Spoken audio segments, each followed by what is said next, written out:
పూర్తి వివరాలకు చదవండి రేపటి అక్షర శిల్పం దినపత్రికలో. మంత్రులకు బాబు మార్కులు. అగ్రస్థానంలో అచ్చెన్నాయుడు, 4వ స్థానంలో పవన్ కళ్యాణ్. ఫైళ్ల క్లియరెన్స్లో అచ్చెన్న టాప్, 4వ స్థానంలో పవన్, అనిత లాస్ట్. గణాంకాల్లో మంత్రుల వేగాన్ని లెక్కగట్టిన సీఎం. ఆంధ్రప్రదేశ్ ముఖ్యమంత్రి నారా చంద్రబాబు నాయుడు మంత్రులకు మార్కులు వేశారు. పనితీరు ఆధారంగా ఎవరు పాసు ఎవరు ఫెయిల్ అన్న విషయాన్ని తేల్చేశారు. ఏపీ సచివాలయంలో జరిగిన కలెక్టర్ల సదస్సు వేదికగా ముఖ్యమంత్రి నారా చంద్రబాబు నాయుడు తనదైన శైలిలో పరిపాలనా సమీక్ష నిర్వహించారు. సాధారణంగా మంత్రుల పనితీరుపై అంతర్గతంగా చర్చలు జరుగుతుంటాయి. కానీ ఈసారి సీఎం చంద్రబాబు పూర్తి భిన్నంగా ఏ మంత్రి వద్ద ఫైళ్లు ఎంత వేగంగా క్లియర్ అవుతున్నాయనే అంశంపై గణాంకాలతో కూడిన రేటింగ్స్ బహిరంగంగానే ప్రకటించడం రాజకీయ వర్గాల్లో పెనుసంచలనంగా మారింది. పాలనలో పారదర్శకతను పెంచడంతో పాటు ప్రజలకు సేవలందించడంలో జాప్యాన్ని నివారించడమే లక్ష్యంగా ఈ విశ్లేషణ సాగింది. మంత్రుల పనితీరును అంకెల రూపంలో బయటపెట్టడం ద్వారా కేబినెట్ సహచరుల్లో పోటీతత్వాన్ని పెంచాలని సీఎం భావిస్తున్నారు. ముఖ్యమంత్రి వెల్లడించిన ఈ నివేదికలో వ్యవసాయ శాఖ మంత్రి కింజరాపు అచ్చెన్నాయుడు అగ్రస్థానంలో నిలిచారు. తన శాఖకు సంబంధించిన ఫైళ్లను అత్యంత వేగంగా పరిష్కరిస్తూ నిర్ణయాలు తీసుకోవడంలో ఎక్కడా జాప్యం జరగకుండా చూస్తున్నారని అచ్చెన్నాయుడిని సీఎం ప్రత్యేకంగా అభినందించారు. అచ్చెన్నాయుడు తర్వాత వరుసగా జలవనరుల శాఖ మంత్రి నిమ్మల రామానాయుడు, మంత్రి కొల్లంపల్లి శ్రీనివాస్ ఉత్తమ పనితీరును కనబర్చి తర్వాతి స్థానంలో నిలిచారు. ఇక అత్యంత ఆసక్తికరమైన అంశం ఏమిటంటే ఉప ముఖ్యమంత్రి పవన్ కళ్యాణ్ రేటింగ్స్ జాబితాలో 4వ స్థానాన్ని దక్కించుకున్నారు. తన పరిధిలో శాఖల ఫైళ్ల కదలికలపై పవన్ కళ్యాణ్ ప్రత్యేక శ్రద్ధ చూపుతున్నారని సీఎం పేర్కొన్నారు.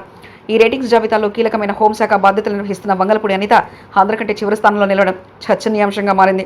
ఫైళ్ల క్లియరెన్స్ విషయంలో ఆమె నెమ్మదిగా ఉన్నారని, దీనివల్ల పరిపాలనలో అడ్డంకులు ఏర్పడుతున్నాయని గణాంకాలు స్పష్టం చేస్తున్నాయి. ముఖ్యంగా శాంతి భద్రతల వంటి సున్నితమైన అంశాలను డీల్ చేసి హోంశాఖలో ఫైల్ పెండింగ్లో ఉండడంపై సీఎం అసహనం వ్యక్తం చేశారు. నిర్ణీత సమయంలోగా నిర్ణయాలు తీసుకోవాలని, నిర్లక్ష్యం వహిస్తే పరిపాలన కుంటుపడుతుందని అనితకు సుత్తిమెత్తగా హెచ్చరికలు జారీ చేశారు. ముఖ్యమైన శాఖల మంత్రులు మరింత అప్రమత్తంగా ఉండి సత్వర నిర్ణయాలు తీసుకోవాల్సిన అవసరం ఉందని ఆయన స్పష్టం చేశారు. ఈ రేటింగ్స్ ప్రక్రియ కేవలం ప్రశంసలు లేదా విమర్శలకే పరిమితం కాకుండా ఒక బలమైన హెచ్చరికగా మంత్రులకు చేరింది.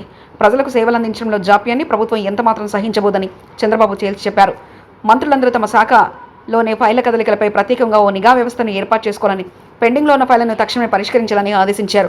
మంత్రులు స్పీడ్ పెంచకపోతే అది ప్రభుత్వంపై వ్యతిరేకతకు దారితీస్తుందని బాబు హెచ్చరించారు.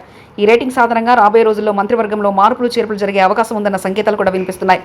కలెక్టర్ సదస్సులో మంత్రుల స్కోర్ కార్డులను బయటపెట్టడం ద్వారా అధికారుల్లో కూడా బాధ్యత పెంచాలని సీఎం భావిస్తున్నారు.